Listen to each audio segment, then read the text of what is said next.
Yeah. Yeah. Yeah.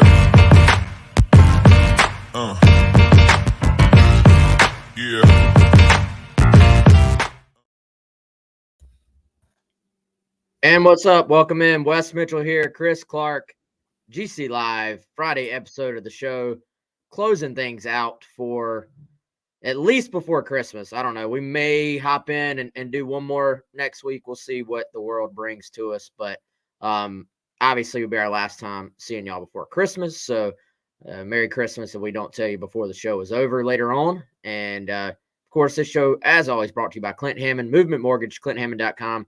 803-771-6933. If you're in the market to buy a home, call Clint. He'll walk you through the process. He's a mortgage broker here in Columbia. And mostly this episode will be putting a bow on this recruiting class, as South Carolina pretty much has kind of locked up their high school recruiting for the year. We'll see if somebody emerges. You know, you never know. But most of the guys go ahead and sign early. And so that was the case for South Carolina. All their guys who were committed and are going to be in the class right now went ahead and signed. And Chris, as you know, we'll kind of just break it down as we go, man. But going back to Wednesday, relatively quiet day for South Carolina. It was, man. It's I think I said on Wednesday when we were wrapping it up on the Takeover Hour on 107.5, the drama piece on signing day is cool if it goes your way, right? If it does not go your way, not so fun. And look, it'd be cool. There probably would have been more excitement if, say, South Carolina had landed Dylan Stewart and Josiah Thompson, a pair of 5 stars, in down to the wire signing day battles, and South Carolina came out on top, right? I mean, that would have been fun, and traffic would have exploded. It would have been exciting. But man, as it turns out, you'd much rather have just gotten those guys committed early, like you did, with little fanfare. And yes, although some schools made pushes for those guys and others, you really didn't have to worry too much, right? And so you got the guys that you expected. You got Debron Gatling as an uncommitted guy going into the day. That was really the main one you were watching that you knew was going to be deciding. But even then, you felt good about that one going South Carolina's way. And then, of course, Wes, the only other one was Braden Lee, which we knew was going to be back and forth. And by the time Wednesday rolled around, we expected that one ultimately going to Maryland. But overall, a fairly drama-free day for South Carolina, and a day in which they were able to sign 16 high school and junior college guys and go ahead and make some of their transfer portal acquisitions official as well. Yeah, made all their transfer portal acquisitions official except for Jade McGowan. That one, you know, you're listening to this right now. If you're live, still no final word on that. You know, by the time you're listening to this, maybe on a podcast platform, maybe there will be a final word. But as of right now, for the most part, very quiet. Like you said, man, no real surprises. We'll get into, you know, these guys had to turn down some additional pushes from other schools that most of it had played out, you know, in the weeks and months leading up to signing day, not necessarily down to the wire, but there's a couple that, you know, I think were kind of interesting there behind the scenes that we'll get into. But let's start with Gatling, just because he is, you know, the last commitment in the class and someone we have not discussed here on this show. And, you know, I think it was just the culmination of South Carolina doing a good job of getting after him when he was still committed to Texas A&M. And, you know, he played it very close to the vest for much of the process. Luckily, we were able to dig out some information down the stretch, because I didn't want to just assume, oh, South Carolina was kind of the school pushing. Now he's decommitted. He's automatically going to go to South Carolina. We've covered recruiting long enough to know you can't just assume that, because there could have been 5 other schools quietly working him as well. And so we started to get word over the weekend. Hey, it's looking really good for South Carolina. We got word on Monday. Hey, it's looking even better for South Carolina. And then on Tuesday, you saw the welcome home from Shane Beamer. And, we got confirmation there that it was going to be for him, or it was for him, and he was going to announce the next day. So, good job of identifying him. This is someone South Carolina coaches we had heard for quite some time were very high on as a player. You look at the offer list, I tend to think the offer list just lost a little steam because he committed so early and was just kind of locked into Texas A&M. But to me, watching the film, this is a guy who is a true wide receiver. And what I mean by that is he's not an athlete playing wide receiver. He's not a guy that's going to have a ton of development. He already does a lot of the just skill things that you need to do to be a successful wide receiver. He already kind of has those in his toolbox, basically.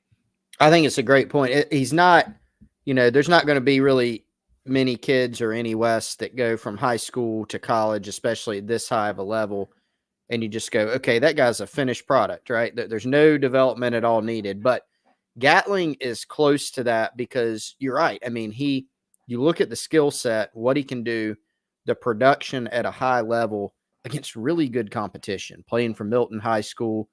They played Walton in the state title game, upsetting them, had a great year. And I think Gatling finished the season West with, 84 catches. So he had a huge year for a really good high school team against really good competition. And if you just go watch the film, he's a strong route runner. While he's not a 6'3", 6'4" receiver, he can give you a vertical presence. He understands, how to run routes to beat man coverage, but also how to just do things like sit down and zone. I saw he had a key late third down catch for Milton in that state title game. I think they might have even been down at the time, or they were barely up one.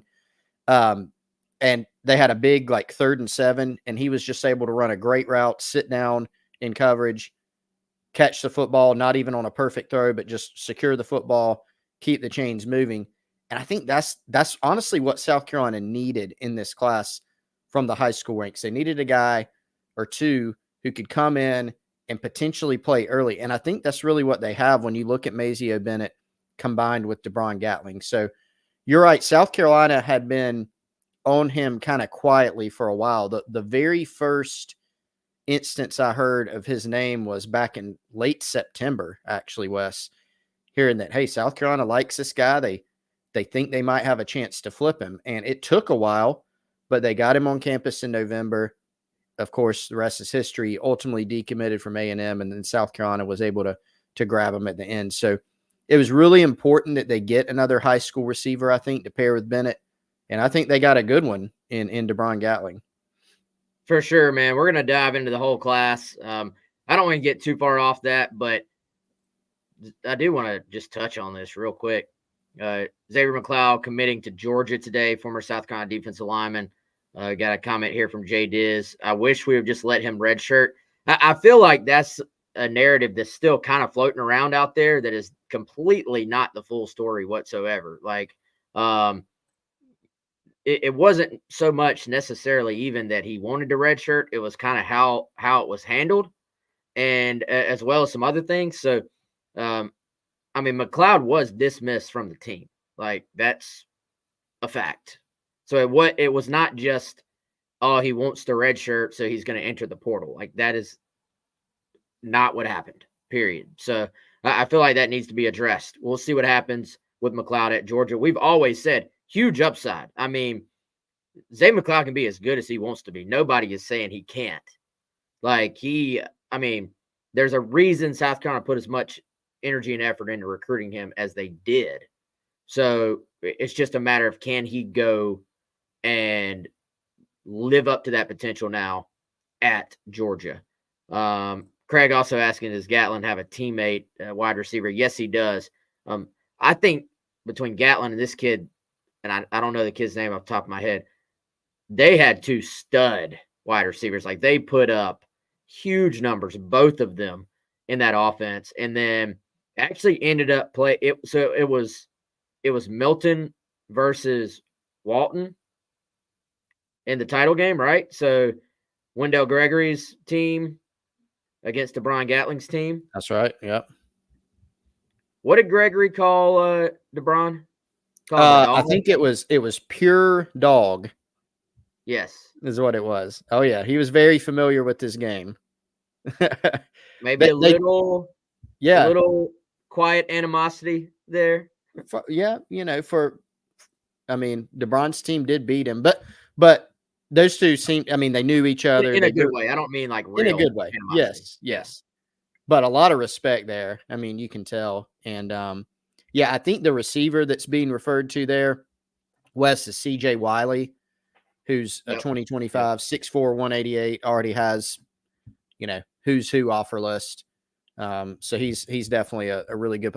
They had a bunch of good players, Wes. Their quarterback Luke Nickel, really good player. They just both those teams, both Walton and Milton, loaded with not only college level prospects, but a bunch of just really good high school football players too. So that was a great game, high level competition. And when you look at both Gregory and Debron Gatling, here's a couple kids who played against great competition in high school, but also have traits that can transfer, to the next level as well.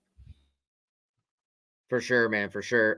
So Debron also, somebody that just had a nice offer list, makes plays, maybe could be a special teams guy too, potential early impact guy. So all checks a lot of those boxes. We'll see. Also, it looks like he's an early enrollee, which pretty much, man, this entire class, not every single guy, but for the most part, this is the most early enrollees I have ever seen. And that was something we had talked about.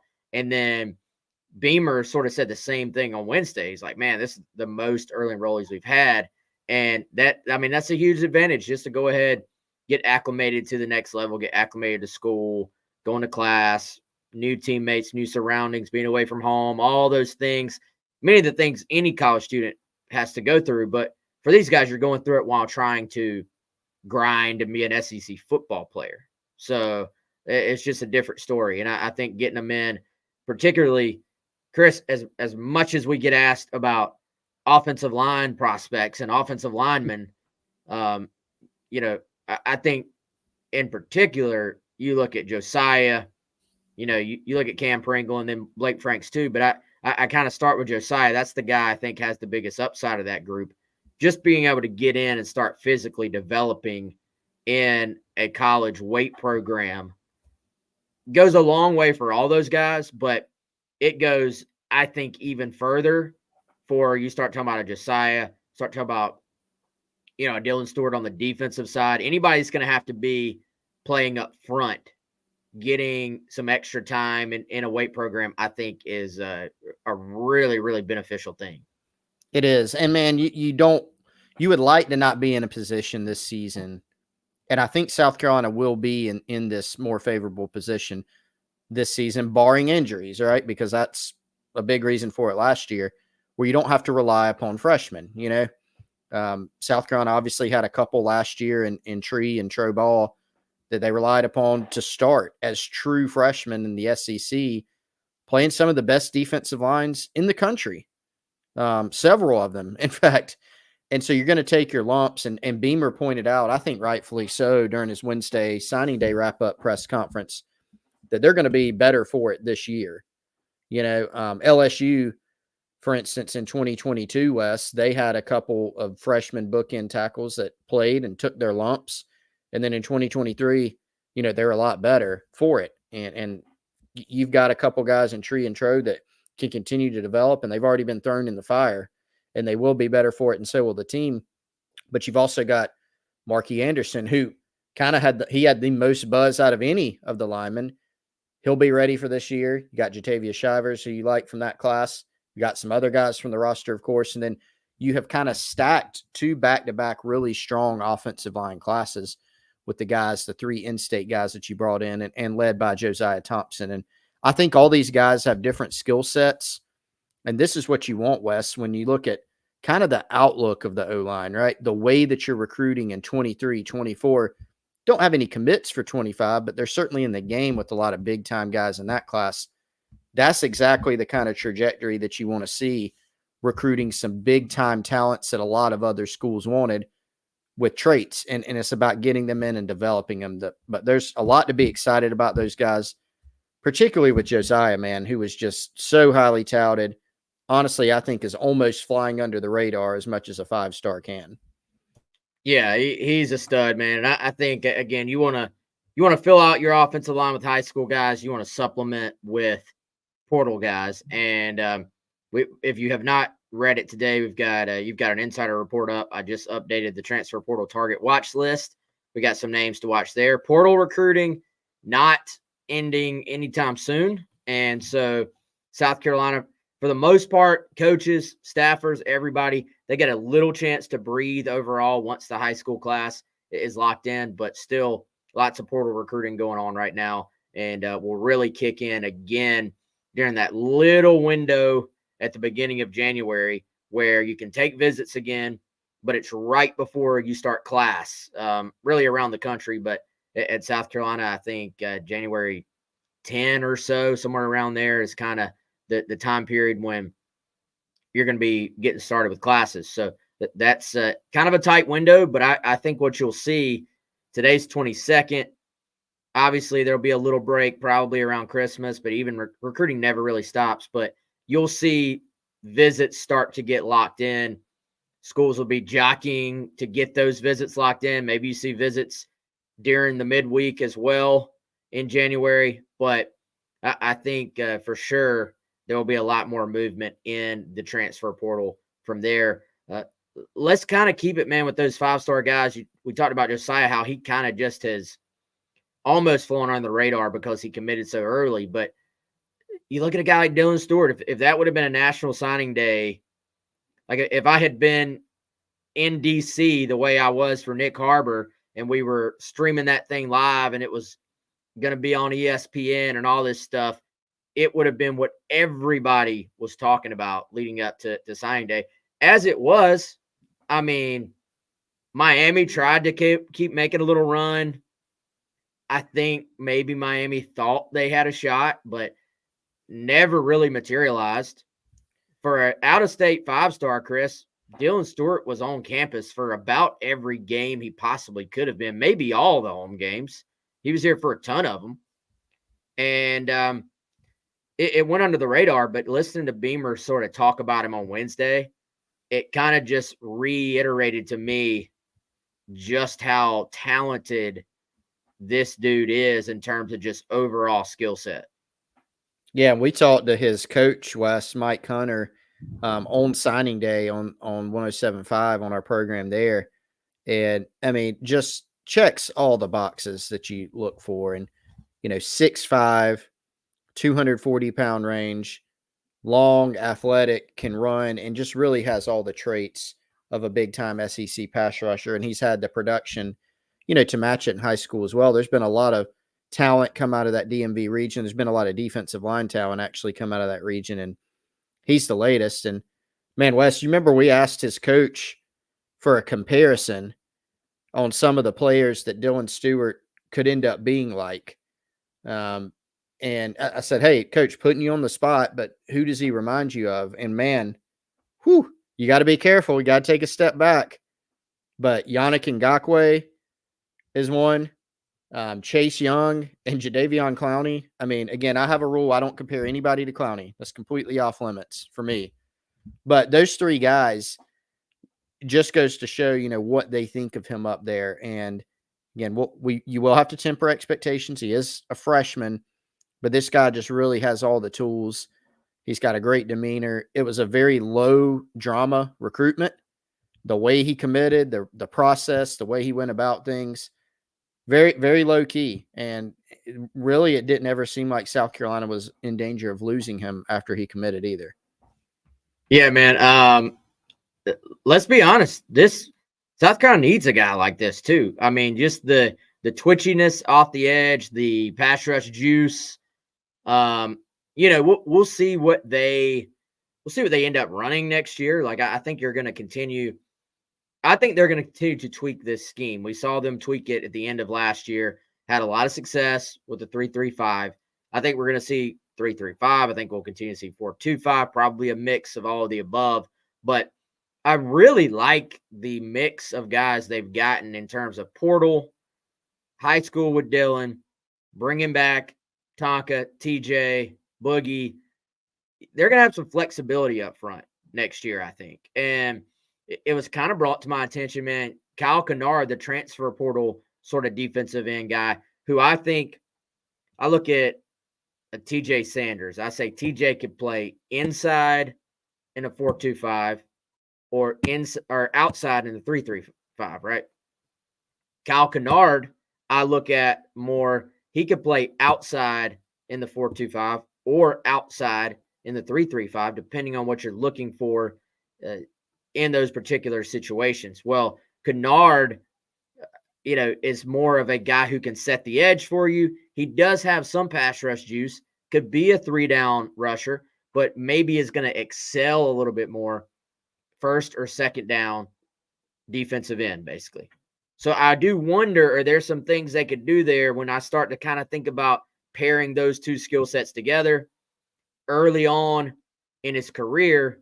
Maybe Kyle Kennard is kind of early on in Dylan's career. Maybe Kyle Kennard this next year, he's kind of your first and second down guy.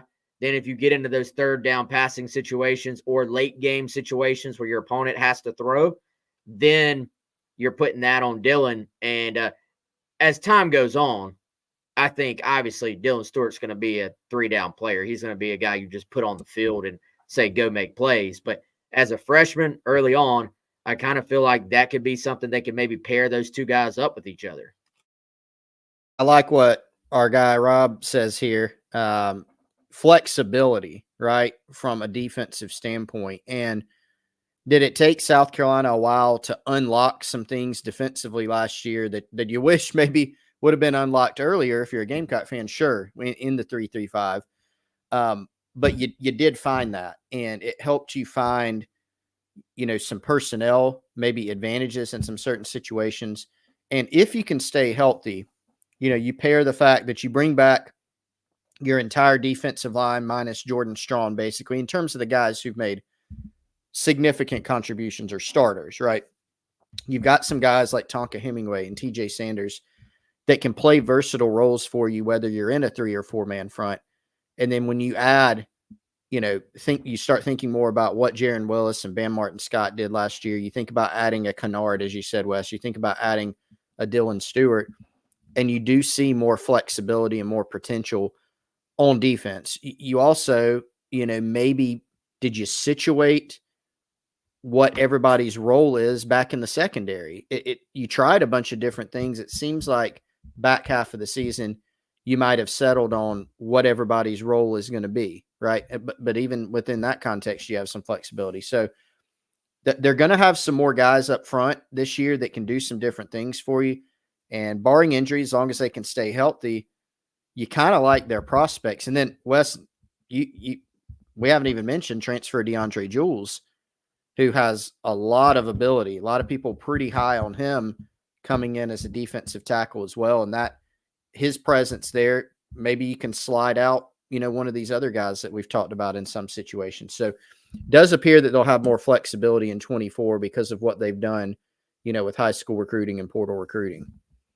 Yeah, I think Jules comes in and pushes for lots of playing time as well, and really is going to give them some more depth, more flexibility. We'll see who starts it. For the most part, you're going to have like co-starters across the board, I think, in some cases. And, I think Des man, he can make a big jump this offseason as a pass rush guy. He played sparingly this past year, but did play. And so that's going to go a long way for him. It was more just kind of third string type stuff, pass rush stuff. But I think we'll have a chance to make that big leap as you see guys make from year 1 to year 2. All right, let's keep it rolling into this class, man. Beamer mentioned, can't remember exactly how he said it. I don't think he used the word underrated, but he was asked who should people be talking more about, and he went with the Savannah boys, David Busey and Michael Smith. And me personally, I look at Michael Smith. I think this is somebody who, you look at the tight end room, you have some veterans there. but there is room for somebody to come in and play, particularly with Michael's skill set. I think he brings a little bit additional just passing game ability, stretch the field ability to that room that maybe is not quite there otherwise. No, absolutely. Man, we saw this guy at South Carolina's camp. You see him on film, what he did as a senior for a really good Calvary Day team who has a bunch of D1 prospects, and they play against some good competition too, actually. He really has everything you look for in a high-level tight end because he's got receiver skills, but he's got tight end size, and he can continue getting better. He can really run. He's got the ability to make the acrobatic catch, like the incredible catch. He can pull down one-handers. He can pull down catches in traffic. He can run. He's got size. He really, really looks the part, man. And no, South Carolina staff is very excited about him internally. So, yeah, a lot of guys competing in that tight end room. When the staff and Coach Beamer, when they talk about competition, that's a room where you've got a lot of it because you're going to have a Josh Simon who's played a lot of ball, Brady Hunt. You've got Nick Elkstis. You've got some of the guys who were freshmen last season. They brought in a 3-man freshman class, and Connor Cox factored in on special teams and a little bit of tight end last year. 2 others from the class last year. And then you throw Smith in there. A lot of competitive depth. Wouldn't be a surprise, though, if Smith saw the field some as a freshman because of his receiving skills. And then these types of guys are the guys that you really, really like to play on special teams as well. We've seen Pete Limbo utilize the tight end position a good bit there. All right, guys, tax season right around the corner. Once we get through the holidays, it will be tax time, and we all got to do our taxes. So might as well do your taxes with somebody who is a huge Gamecock fan and, of course, a supporter here on our show. Shout out to Larry, his entire team at Liberty Tax right here in the Midlands. 3 convenient locations, 803-462-5576. Call Larry and the tax team at Liberty Tax today. They're going to take care of you every step of the way as far as your taxes go. Chris has already got his sort of set up and locked in for what they're going to do next year. I'm about to meet with them in January as well. And I believe they're probably going to do Mike's taxes potentially too. So the full crew here getting helped out with Liberty Tax. You can do the same. 803-462-5576. Who you want to talk about next, Chris? Wes, do you want me to go ahead and tell the people how they can potentially win something free while we're at it? Let's just knock all these out, man. Let's do it. The folks at Ariat. And by the way, I think this maybe got lost. People might not know this. If you enjoyed the Kentucky game weekend, I know I did. You saw our guy Darude there, and the Harrisons and the folks at Ariat helped to make that happen. So we should all be very thrilled with that anyway. But the folks at Ariat also have some amazing Western apparel boots. Wes, I just got my pair of boots. I showed them to you. They're pretty nice, right? They are. Very nice. They've actually helped partner with us to put together the ultimate USC fan survey that's presented by Ariat. I'm dropping it right here in the chat. All you got to do is click on that. You fill it out. No purchase necessary. And for doing that, we're going to enter you into a contest to win a free prize pack from Ariat. Wes, I know you've got your prize pack ready to order some stuff. I've ordered a couple things already. Super thrilled with it. So just fill that thing out. I dropped the link in, and you can be entered for a chance to win an Ariat prize pack. Appreciate the fine folks at Ariat. Yep, y'all bear with us. We're going to knock all these out right now. If you are looking for something different in life, maybe you want to start a side business, maybe you want to start a big boy business, call our friend Andy Luedecke, 404-973-9901, or contact him, Andy at myperfectfranchise.net. And here's what that means. Andy is a franchise consultant, and so he will link you up after meeting you, talking to you, finding out what your sort of wants are, your needs are, your current financial situation. Do you want to own your business? Do you want a franchise? Do you just want a side business to kind of, make a little side money? Whatever that is, whatever the answers are, Andy is going to go out and sort of match you up with an existing franchise that has some of those same wants and needs. So Essentially, Andy has done the same for himself, and now he is taking his skills, taking what he has learned, and presenting that to other people. The best part about it, it is free to you. So you may say, well, nothing in life is free, but that's because the franchises themselves will actually pay Andy, I believe, a finder's fee. So don't sit there and be like, well, nobody's doing anything for free. What's the catch? It's just being handled on the other end of that. So if that interests you, give Andy a call, 404-973-9901. Shoot him an email, andy@myperfectfranchise.net, or just go to myperfectfranchise.net. All right, Chris. Let's talk a few more individuals in this class before we get out of here. And how about Fred Johnson? Oh, I like that direction. Yep. Former wide receiver turned very productive linebacker. Also a player that South Carolina quietly had to fend off Virginia Tech for.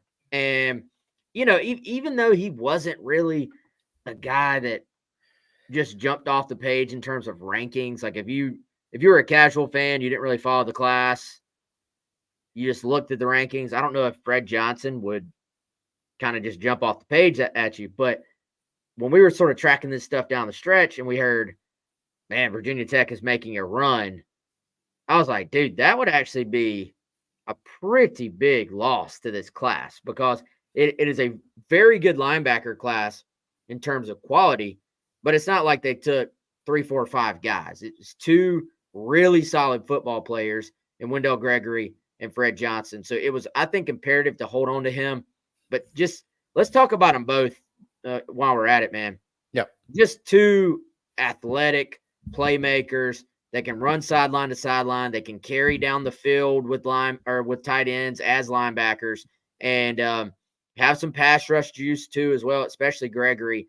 But I think with Fred, you just look at this guy was used to playing in space as a receiver, and so that kind of translates to playing in space in a sense as a linebacker.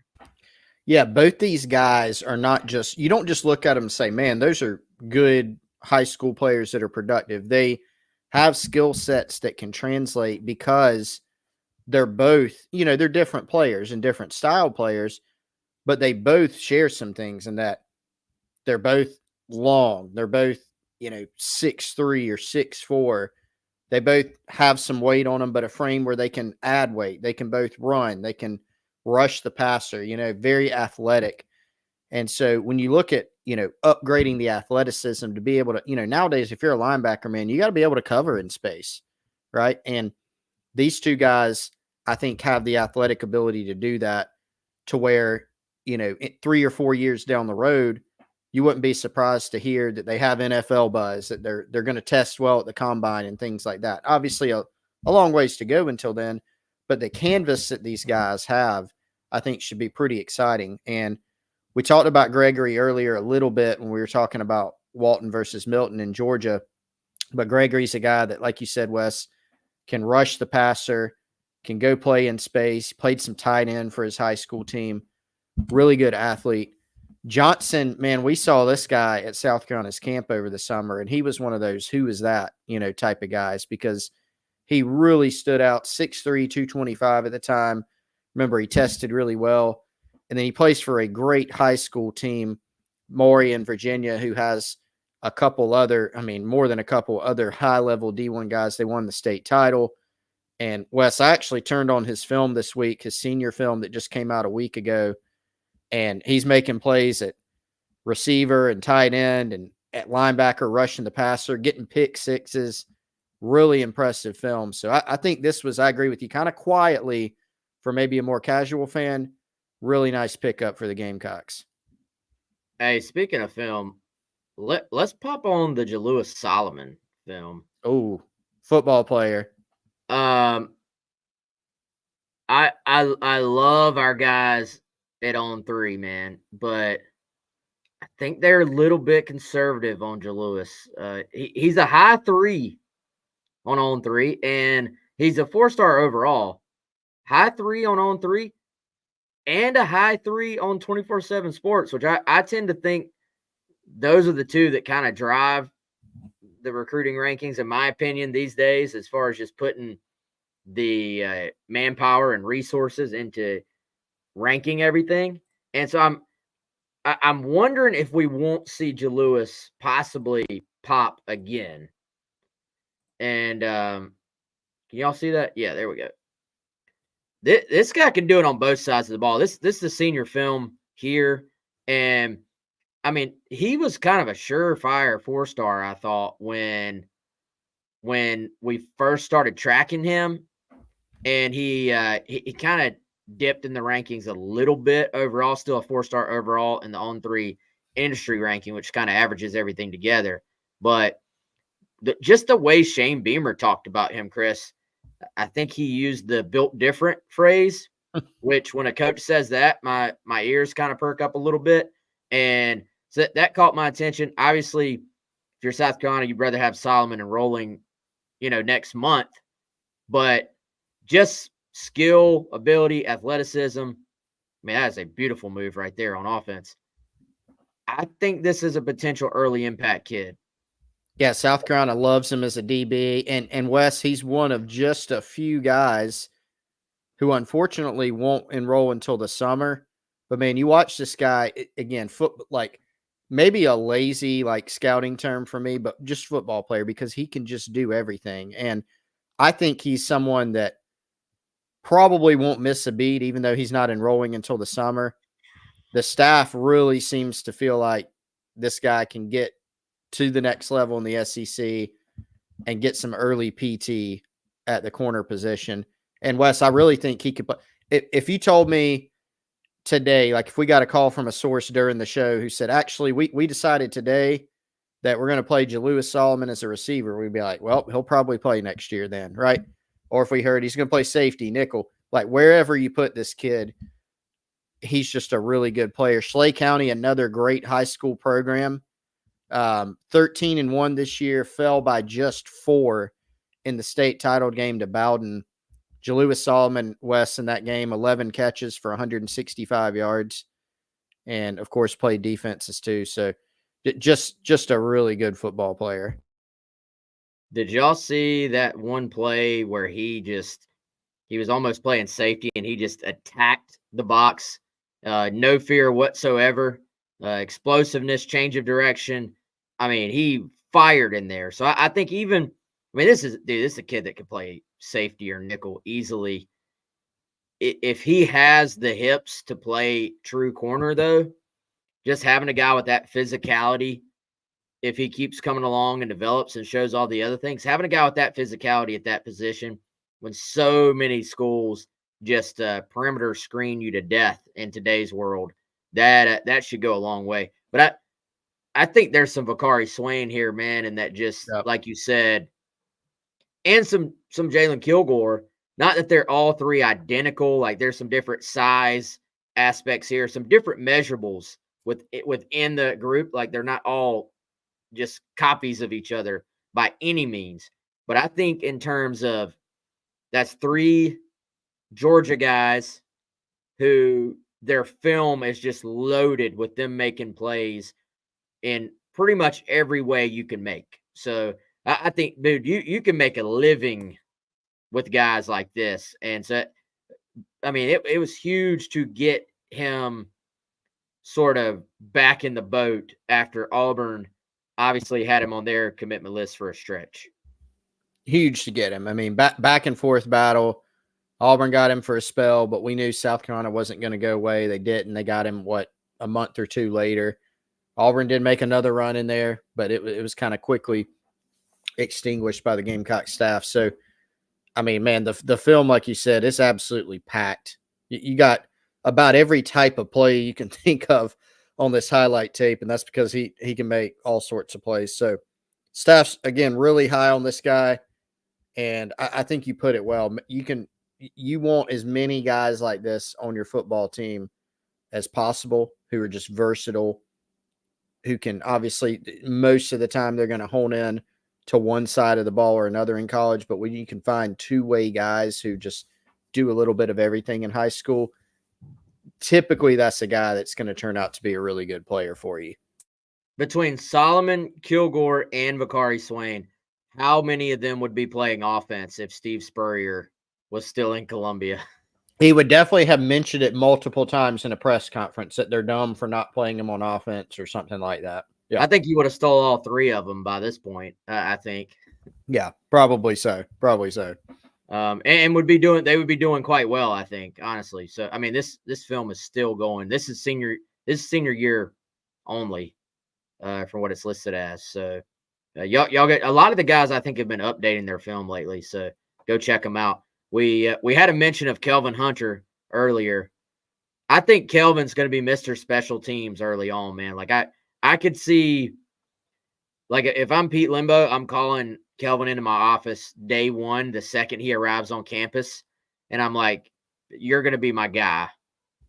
I know there's some guys. You and me. Yeah, like I know there's some guys in front of you on defense, but we're getting you on the field because I think Hunter. I mean, this dude could help you in probably all special teams units.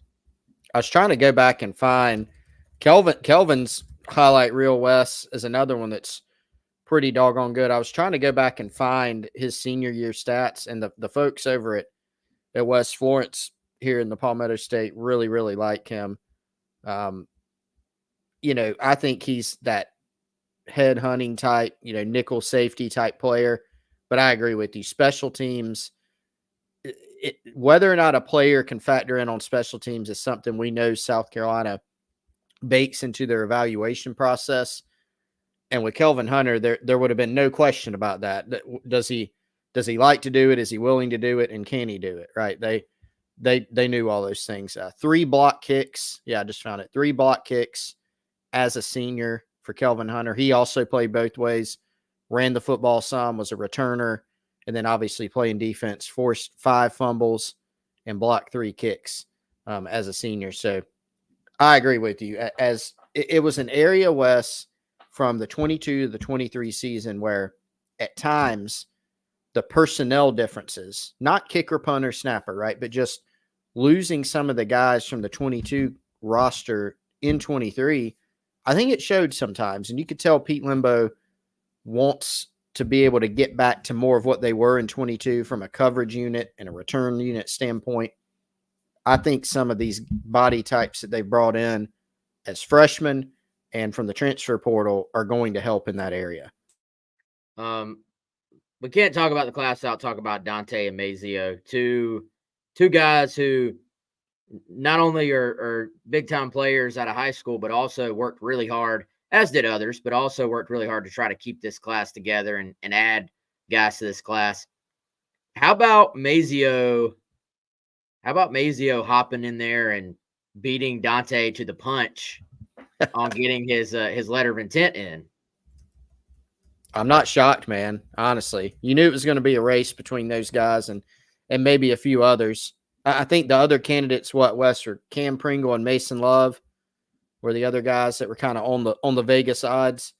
But Mazio, man, I mean, he had the short stint where he accidentally, put on the orange, and then as some would say, came to his senses and went with the home team, and he's just been balled in ever since, helping South Carolina recruit. He's been 100% in, and another just, man, like this guy doesn't blow you away with the measurables as far as the size, but he's just a receiver. You know, he just knows how to run routes. He can get in and out of his breaks. Really good player, I think, and we'll factor in early, I think, or have a chance to. Competitive nature is what I think of with him too. Like this guy's a winner. He's one of the, you want him on your side, you want him on your team, and he's a worker. I mean, Mazio's been on my radar personally, I think since he was in the 8th grade, because I was getting clips from up there. Hey, check out this kid. Like he's already working out, training with a wide receiver trainer with guys that are in, 11th and 12th grade, and just holds his own and always has been a always been a competitor, always been willing to sort of play above his weight, so to speak, and compete with people older than him. And, you just look at some of the guys he's trained with up there too. He's been very well developed already as a wide receiver. So you have with him and Gatling, you have two guys who come in. You can always get better, but that are not going to be just learning the receiver position. And so I think that can go a long way. I'll be fascinated to see, is Mazio a slot guy? Is he an outside guy? Clearly, they move their players all around at receiver within the scheme and try to create mismatches. But Mazio, a guy who could maybe be inside or outside, and incredibly talented competitor, and should fit right in at South Carolina. But if I'm Mazio, not gonna lie, man, I got a little beef that they tweeted Dante's graphic first.